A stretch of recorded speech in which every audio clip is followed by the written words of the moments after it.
नाशिकच्या निफाड तालुक्यातील सायखेडा गावाजवळील सोनगाव शिवारात बिबट्या शिकारीचा पाठलाग करताना विहिरीत पडला। ही बाब शेतकरी विष्णू गावले यांच्या लक्षात येताच त्यांनी वनविभागाला माहिती दिली व विभागाने तातडीने घटनास्थळी दाखल होत बिबट्याला बाहेर काढण्यासाठी रेस्क्यू ऑपरेशन सुरू केले।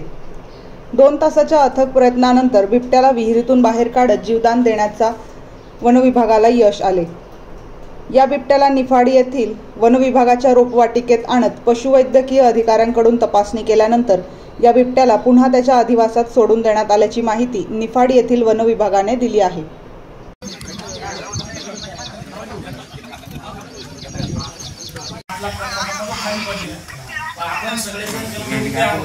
आपल्यासाठी पण धोकादायक कारण प्रकारे जरी असले तरी कोणाचाही फोन जाऊ शकतो आणि जेव्हा गाडी त्याच्यामध्ये पिंजरा सोडते की त्या पिंजऱ्याच्या वरती उडी घेऊन पण तो वरती मारू शकतो। त्यामुळे ही खूप धोकादायक घटना असते।